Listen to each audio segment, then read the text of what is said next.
Bienvenue sur cette vidéo YouTube. Aujourd'hui, je vais me mettre à la place d'une femme parce que d'être ici en Thaïlande, il y a énormément de femmes. Donc ça m'inspire et je me dis, bon, en tant que femme, où est-ce que je voudrais m'installer, où est-ce que je voudrais m'expatrier pour avoir une meilleure vie. Donc tout simplement, on va lister 3 pays. Et ces 3 pays, je pense qu'on avait pensé au même pays. Donc c'est évident, je pense que pour les femmes, voilà, il n'y a pas 36 pays, on va choisir les meilleurs pays. Donc pas besoin de me poser la question pourquoi tu as choisi ces pays-là. Je pense que c'est tout à fait logique pour tout le monde. Donc en première position, on a l'Afghanistan. Donc Afghanistan, un pays hyper accueillant pour les femmes. Je pense que tu peux vraiment t'imprégner de la culture là-bas en tant que femme.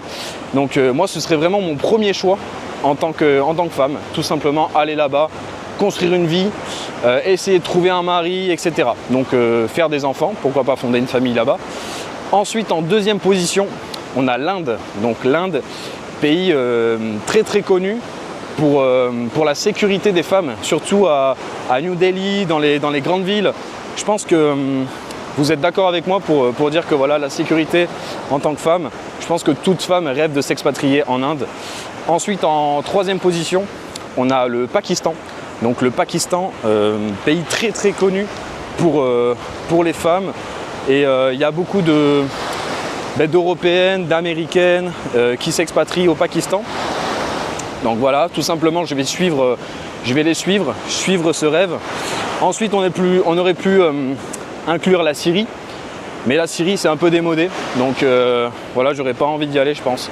Évidemment, j'aurais pas choisi la Thaïlande, il n'y a pas beaucoup de femmes ici, donc j'aurais pas pu me faire un réseau, me faire des amis, etc., être libre. Voilà, je pense que non, ça ne m'inspire pas. J'aurais pas non plus choisi l'Australie, ni voilà, tous ces pays-là, les pays d'Asie du Sud-Est, en Océanie, non, j'aurais pas choisi ça. Donc voilà, tout à fait logique. Donc évidemment, dites-moi en commentaire ce que vous aurez choisi en tant que femme, mais sérieusement, mettez-vous à la place d'une femme et questionnez-vous sur où est-ce que je peux aller. Là, si tu dois partir dans une semaine, où c'est que tu vas? Et tu pars justement pour construire ton avenir, pour trouver un mari, pour fonder une famille. Donc sujet très très important. C'est une décision qui est décisive pour ta vie et ton futur. Si tu es une femme et que tu es tombé sur cette vidéo, je te laisse commenter et me dire si tu es d'accord avec moi tout simplement, ou si tu aurais choisi des meilleurs pays. Mais bon, je pense que tu n'aurais pas trouvé mieux. Voilà pourquoi je fais cette vidéo, parce que tout simplement il n'y a pas assez de vidéos sur YouTube où s'expatrier quand on est une femme. Je pense que les agences de voyage aussi ne font pas forcément bien leur boulot, parce que tout simplement c'est tout le temps les mêmes destinations. On retrouve tout le temps les mêmes destinations dans toutes les agences de voyage. Et moi je vous sors des pépites, des endroits où évidemment toutes les femmes rêvent d'aller. La conclusion, où c'est que j'irai en tant que femme, tout simplement. Donc je vous ai donné les 3 ou 4 pays qui correspondent le mieux à cette situation, à cette expatriation.